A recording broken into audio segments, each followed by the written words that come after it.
one of the things that we have with that is really accountability around how many outbound calls are you making? How many good conversations are you having with people in a given day, in a given week, right? Because if you're making outbound calls, good conversations, sales conversations, where you're asking for business, looking to help somebody grow their business, looking to do something right, you will succeed when you're making enough phone calls.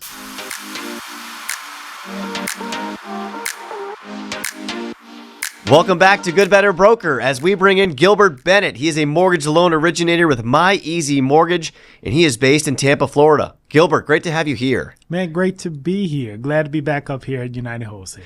Well, we are happy to have you as a guest, and your story, Gilbert, of how you got into the industry is a great one. So I want you to tell our audience how it happened. You talking about the raccoons? I am talking about the raccoon. You told me this on our initial call, and I was so entertained. I said to myself, I got to have Gilbert share this on the pod. Well, first of all, you said Tampa, Florida. I'm actually originally from New Orleans. I never intended to move to Tampa. My wife made me do that.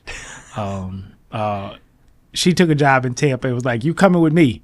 So we packed up. We moved over to Tampa. Now, my daughter in New Orleans was at this French school. It was called Lycée Français.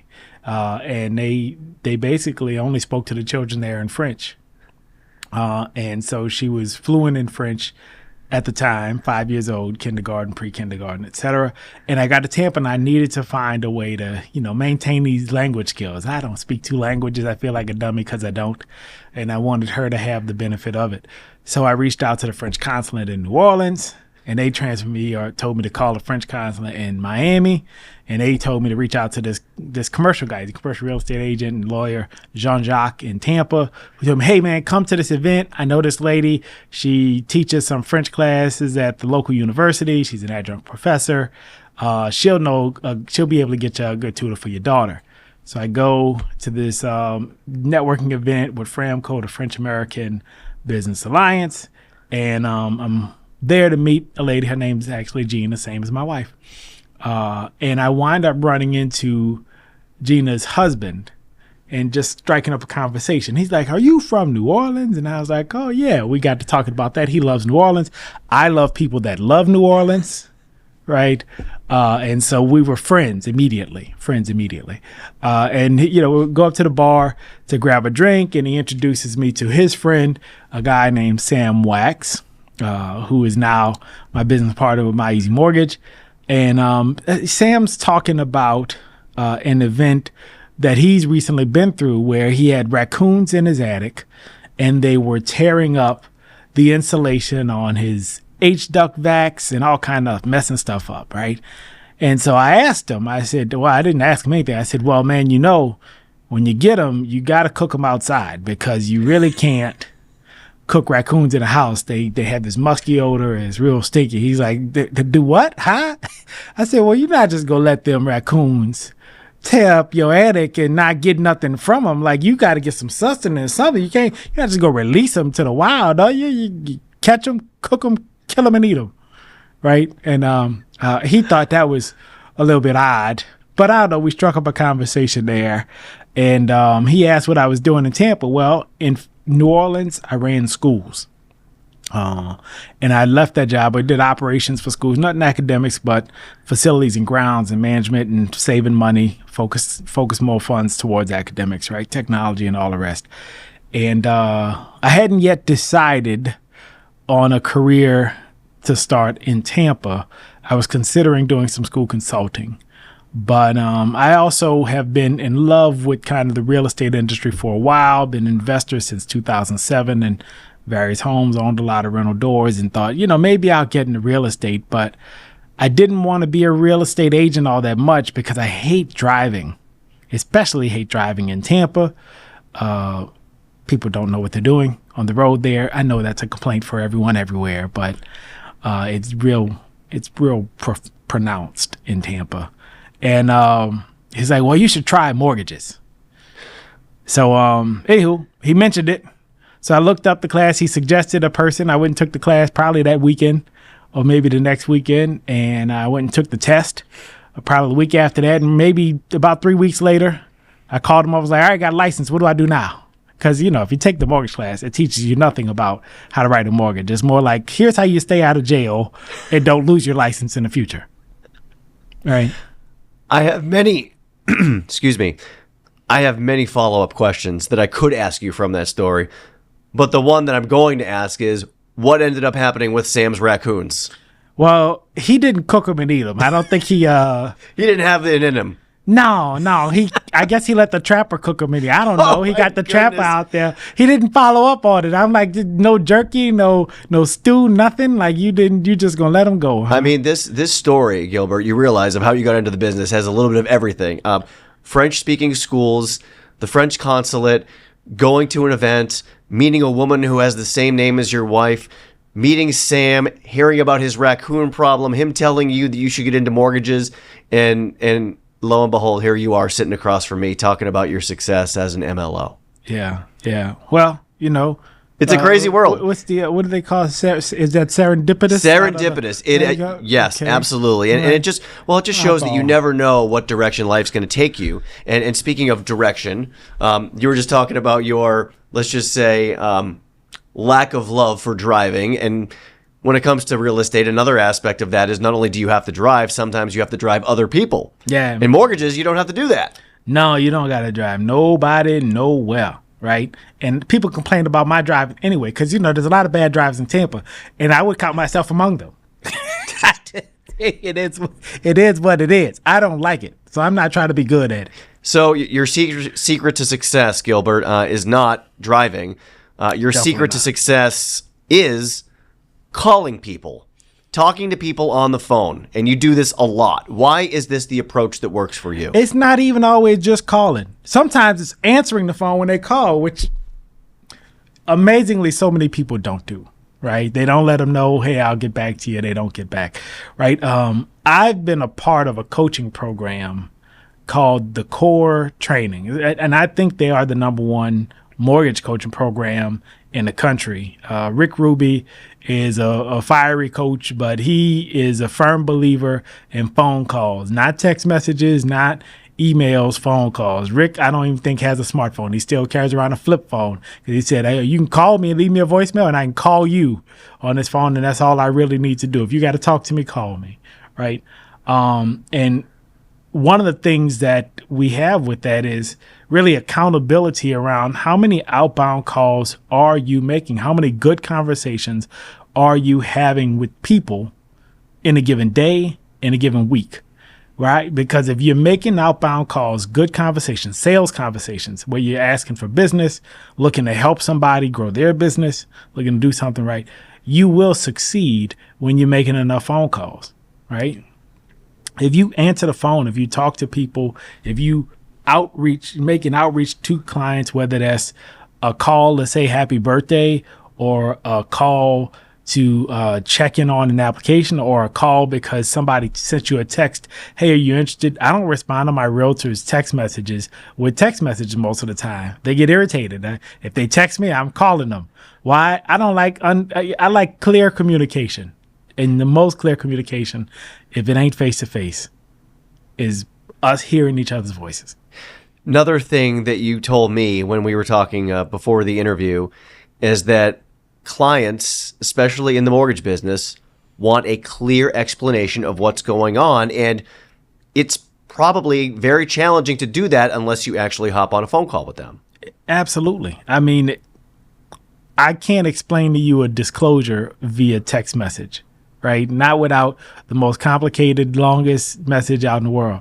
But I can walk through it with you over the phone while we're looking at it. If I don't have you in front of me, I'd rather have you on the phone with us having a document pulled up. Maybe I got mine, maybe you got yours, or maybe we're doing it on Zoom. But I want to walk you through what's happening, right? Just interestingly enough, just had a closing with a client who's got a max FHA loan. Her cash to close went up 20 grand. Weird, but we understand what happened. It's a renovation loan. She needed 15% reserved because of the condition of the home instead of the 10% that her consultant had requested. That was the 20 grand right there. But instead of me sending a text message like, I don't know what's happening, I'm like, hey, let's hop on the phone. Let's figure it out together. What changed? And we looked at it and it was, hey, we're already at the max loan. We need the 5. Okay, thanks for explaining. That's literally how it goes. When people are clear on what's happening, when people are clear about if you provide clarity for what they don't understand, they don't get upset about it. They get excited. They get happy. They know what's going on. They're not afraid. Unknown is afraid, right? It's a great point. Clear is good. We're good. Embracing what's going on as opposed to... I'm happy we're going to close it. Yeah. Great. The amount that you do call, or as often as you do make calls, what does that do for your relationships with your clients? Oh man, people call me, or they'll text me, right? Whenever they need something with them, or they'll call me about their family members. And you know when they call and say, hey, Gilbert, I sent my sister your number. I call them up and I thank them immediately. Oh, thank you so much. You think your sister's available to talk right now? Can you try her on 3-way? What does that do for, like, that increases my How often have you been told in this business, or do you get told in this business, oh, I gave somebody your number? I'm not going to let that go. I'm going to call and say, thank you so much. Man, that's wonderful. I didn't expect you to do that. Thank you so much for doing that. That's great. You think you can give them a call now and see if they might be available for a quick intro, just so they know who it is and know when I'm calling them later on, they hear my voice? Yeah, I can do that. Who says no to that? I already recommended you. Yeah, let me see if I can get them on the line. So you're seizing the opportunity right away. Because like you said, life happens, things come up.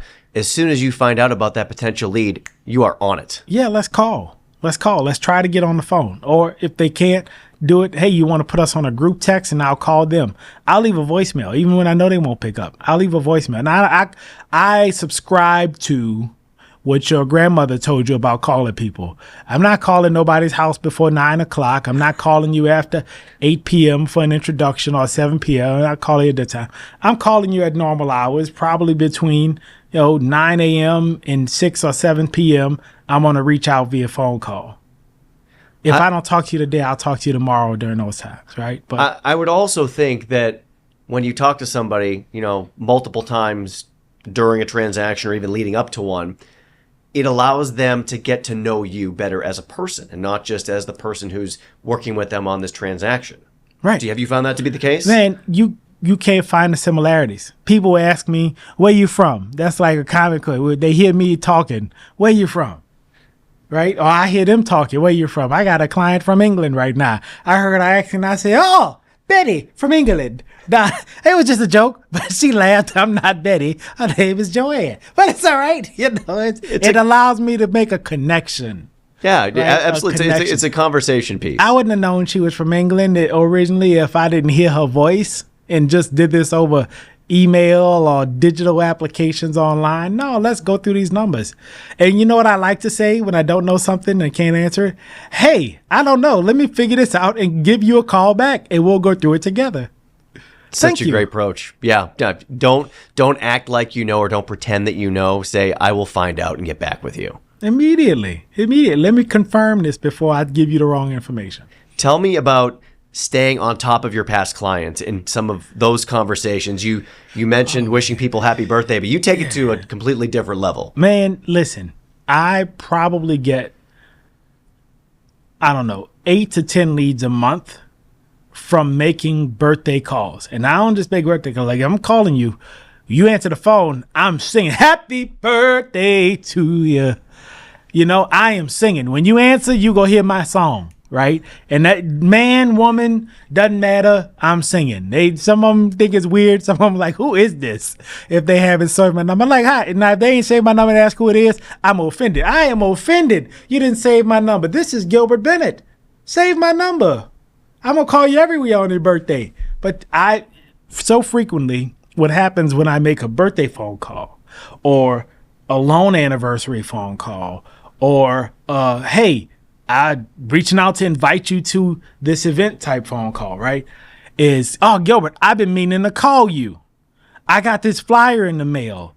Or, oh, Gilbert, I've been meaning to call you. My sister's looking to get pre-approved to buy a home. I told her I was going to connect y'all last week and totally forgot.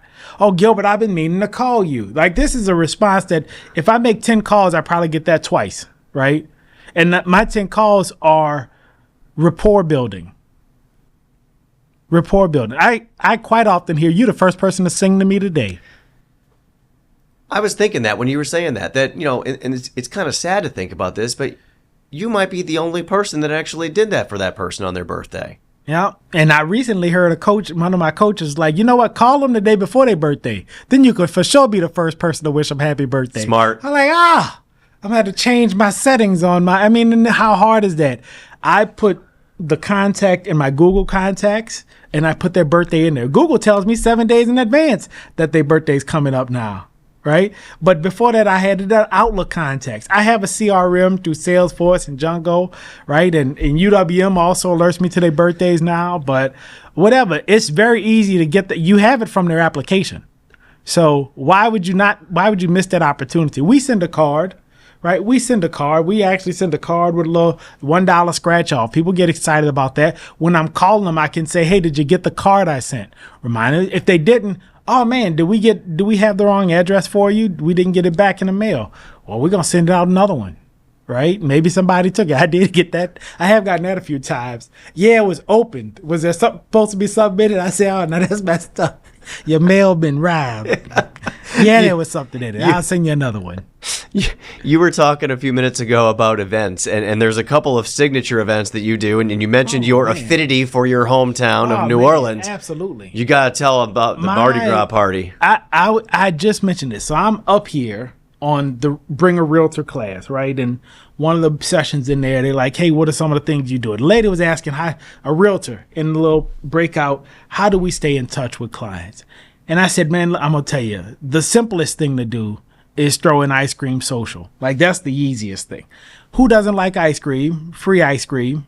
I mean, throw an ice cream social at your local ice cream shop. If you're a lender, service the people in your area, and then go do one at an area 20. Like, if you do loans and they 30 minutes away, nobody's coming that far for ice cream, but go find an ice cream. There's an ice cream shop in every neighborhood, right? So go find one there, right? But you also got to have some big events, something big for the clients to look forward to, something that really showcases you and makes it look good. So my biggest event of the year is always my Mardi Gras party. It always is. It's usually in February. It depends on Mardi Gras. Mardi Gras changes every year. But I throw a big Mardi Gras party, and I cook for the people. I mean, I'm going to make some crawfish etouffee.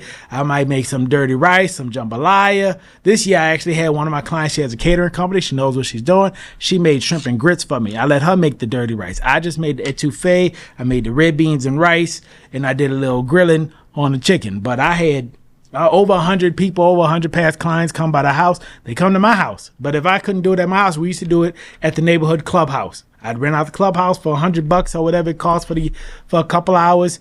And I did it for years. I did it with a realtor who had spent time in Louisiana, and she would join me in doing this. But we do a Mardi Gras party. I always have beads and all that for them. We play New Orleans. We play Mardi Gras music the whole time the party's going on. I order king cakes. And if you don't know what a king cake is, I know about the king cake. But I order king cakes from 8 to 10 bakeries, and I have them all shipped to me. Or if I'm there earlier for Mardi Gras or something, I'll go pick them up and I'll bring them back and I put them in the freezer. Because if you got a bread product, you put it in the freezer. That's how you keep it fresh. I put it in the freezer. And I'll bring them and I'll get them out there. And then we have a king cake tasting competition. Pick your favorite king cake. Drop them tickets in the one that's the best one. I let the people know who their favorite is. This time the favorite king cake came from Mississippi. It didn't even come from New Orleans. That was amazing to me. All right. So anywho, we do that annually, and that's my big event. But I do the opportunity is huge with that. And the reason the opportunity is huge because you think about it, who has great reasons other than a birthday to call their clients? You make reasons by having events that they can go to. If you don't want to just call them and spout some BS or try to sell them on something, when you call someone and invite them to socialize with you, to eat with you, to fellowship with you, you are giving them a tangible invitation, a tangible gift. This is a thing. Now, honestly, like human nature is, now I can't make it this time, but thanks so much for thinking of me. I want to give something back to you because you thought of me. I might invite you to my house for a barbecue or for a dinner or something like that. I might need to deepen it because you've attempted now to deepen a relationship with me. And if you can do it at your home, if you feel like you're comfortable hosting, you invite people into your home, they are connected with you. Right. You have a really lovely way of describing exactly what you were just talking about. And you told me that you call this the gift of invitation and the gift of connection. Right. And at a time when we are disconnected for multiple reasons as a society, what does that mean to you? Look, I'm not just here, like, I want people's lives to be improved by what we do. Like, this industry makes me feel good when we help somebody into a home, right? And I want to be, like, these people have given me their most private financial information.